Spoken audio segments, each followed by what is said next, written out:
So we got cut off last time. I'm going to continue with the Assert Your No. Let your no flow. The solution is to use what might be called a natural no. A natural no is simple and straightforward. It flows naturally and almost effortlessly from your yes. I remember hearing natural no's from my daughter, Gabriella, when she was small. No would just roll off her tongue as if it were the most natural thing in the world. No, I don't want to talk right now, Poppy. I'm playing. Can I go now? I would be 5,000 miles away in a jungle, having tramped miles to find a phone to talk with her.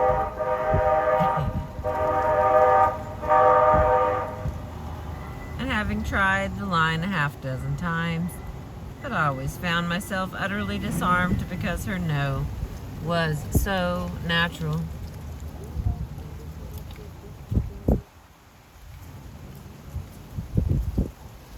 It was transparent, untamed by fear, unspoiled by anger.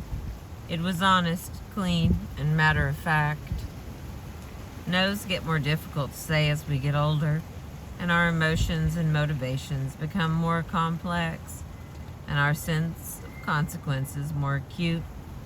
But if you followed the process this far, the action is, in one sense, already over.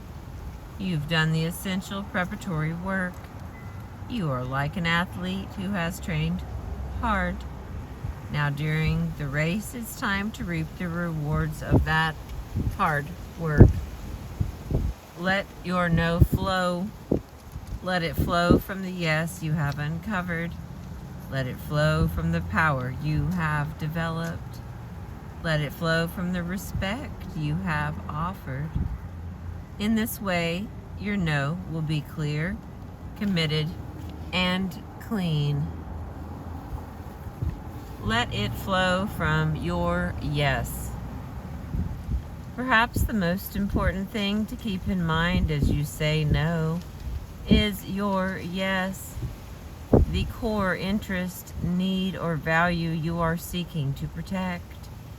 Remember that no is just a different way of saying yes.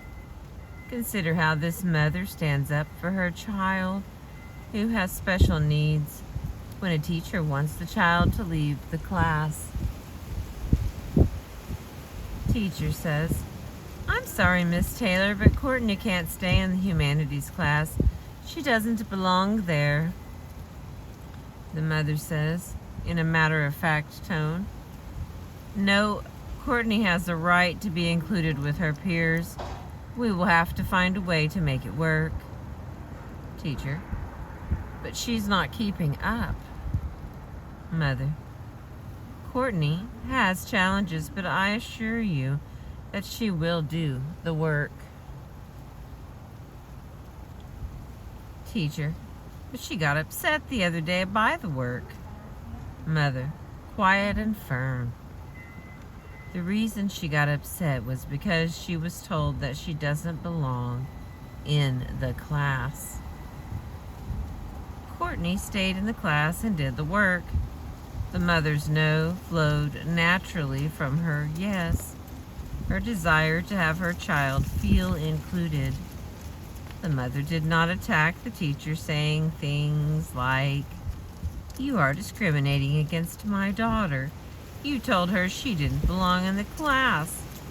Instead, she stayed focused on protecting Courtney's right to be included with her peers in the classroom. The mother was not laying down the law or driving a stake in the ground, but standing up strongly for her child.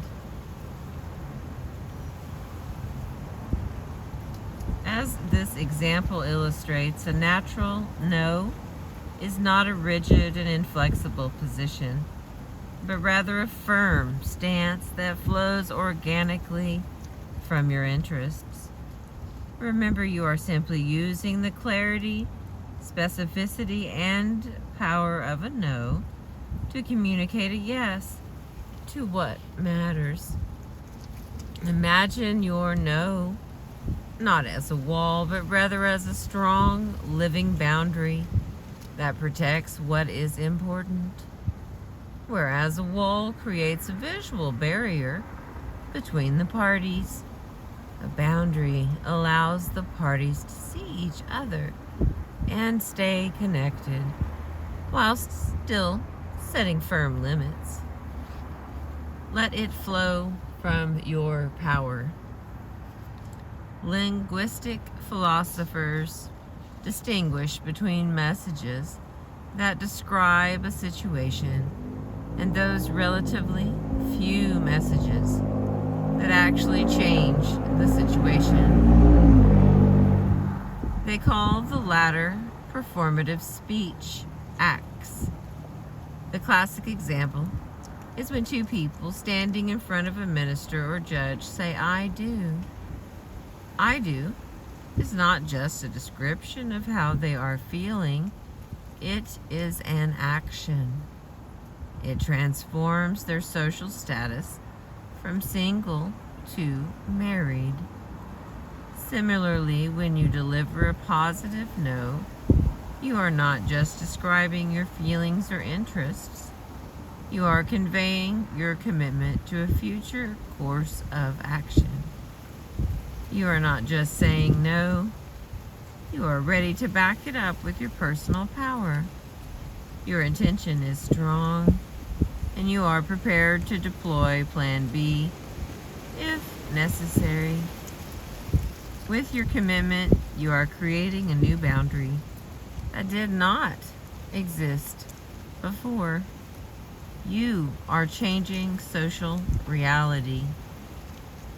My friend David is a Native American who practices his ancestral religious tradition by building sweat lodges in the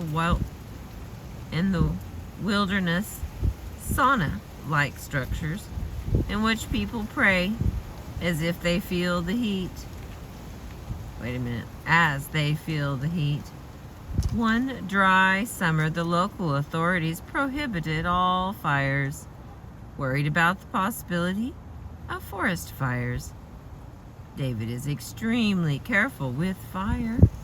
He never leaves a fire alone, always making sure a keeper of the flames oversees it day and night.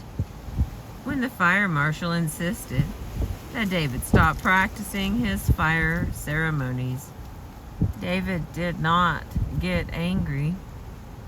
He simply lowered his tone of voice and uttered a deep, resonant, lingering no that came from his yes to his religious beliefs.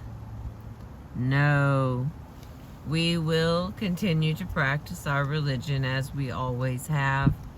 Long before the Europeans came, it is our sacred custom to watch our fires all through the night. We have never caused a forest fire and never will. You are welcome to observe our precautions if you like. After that, no one interfered in David's religious practices. That is it. The no is quiet, deep, and firm. The sound can sometimes extend almost as if you are physically laying down a line. You are not proposing a line or talking about a line, but actually drawing it.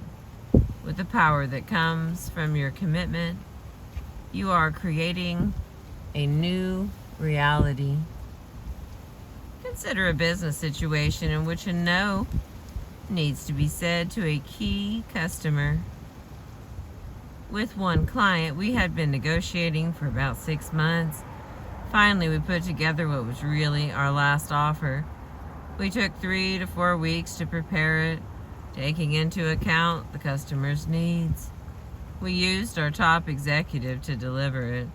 After all, he said, "Here's what we put together as our final offer." The client responded by continuing to negotiate and ask for more. Our executive responded in a very calm, matter-of-fact tone. Perhaps you didn't hear me. This is our last offer. In about 5 seconds, there was a complete flip in the conversation. The client said, "Let me get my business guy on the phone to discuss the terms." Now, they valued us and what we could do for them. The executive drew a line. He was not bluffing. He was conveying his commitment, signaling that beyond this point he was prepared to resort to his plan B, which was to walk away from this particular deal and pursue other clients. Your plan B does not need to be stated, but it is nevertheless implied, underscoring the limit you are setting. Paradoxically, saying no can sometimes be a gift to the other. Once a clear line is drawn, the other can relax, strange as that may seem. The customer, in this case, felt more satisfied because he knew he had gotten as good a deal as he possibly could.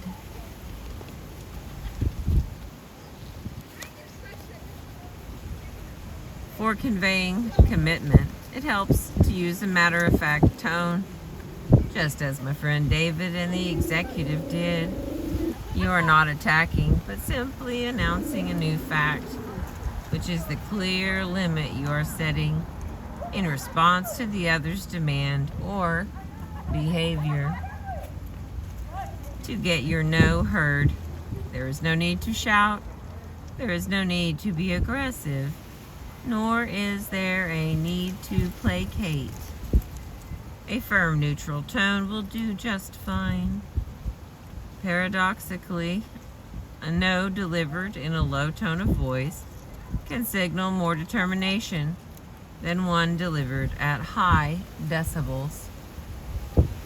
If you can be polite and firm at the same time, my friend Stephen describes how he once overheard his wife Sandra talking on the phone, responding to one of many requests to serve on a committee for a local fundraiser.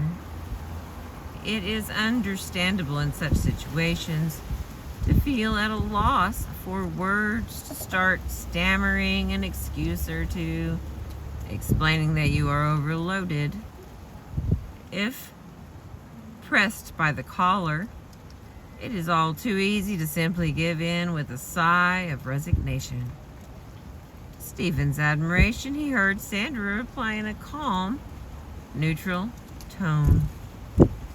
"I won't be serving on the committee this year. Thank you for thinking of me." That was it. Polite, firm, and final. Keep your tone matter of fact.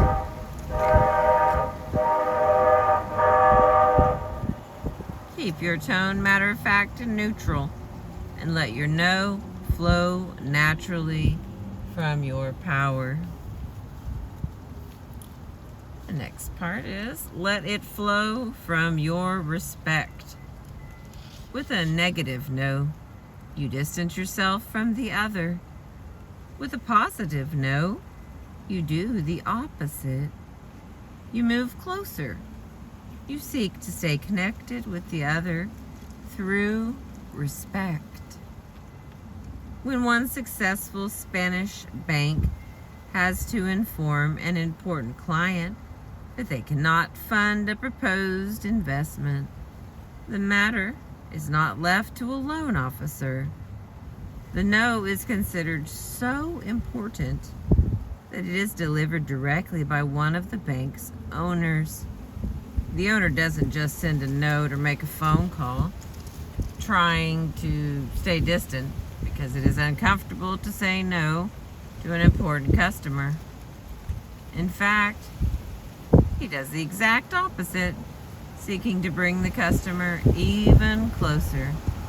He invites the client out for a long lunch at the family hacienda, an hour outside of Madrid. They enjoy a fine meal and a good talk. Afterward, as the banker and his client are sipping their liqueurs and smoking their cigars, the banker tells the client, "As you know, we value our relationship with you very much. We are very sorry that we cannot be of more help to you on this particular deal. Not this time. We look forward to working with you on many other deals." The banker says no, matter-of-factly, with elaborate courtesy, making it clear how much he values his customer. The important message is delivered, and the relationship is preserved. Saying no to a deal is such a special occasion that it is treated with the same care and ceremony that would be used to celebrate the successful conclusion of a deal. There are moments when people have to say no, says Luis Inácio Lula da Silva, a trade union leader who started his life in extreme poverty and rose to become the president of Brazil. And that no needs to be said with the same sincerity, the same honesty, and in the same tone of voice that people say yes. When you say no, you seek to stay connected, like the Spanish banker, in order to prepare the way for a positive result and relationship. It is not always easy to say no nicely. We often make our no's carry a lot of emotional baggage for us. Our anger, fear, guilt, or shame. All that baggage just goes in the way, all that baggage just gets in the way of clear, effective communication. Try to keep your no as free of baggage as possible. That is why you have done the essential preparatory work, turning negative emotion into positive intention and developing an attitude of respect. It keeps your no clean. Don't be overly concerned with what the other will think. Sometimes we see our task as, I need to tell them no in such a way that they aren't upset and they still like me. But this is an almost impossible task, because if you are trying to manage their reaction, you may end up losing sight of your own interests and values. And what is more, you are trying to control something over which you actually have no control. So instead, see your task as, I need to tell them no in a way that is clear, honest, and respectful, and then let them react however they react. One of the great arts in life is learning how to disagree without being disagreeable.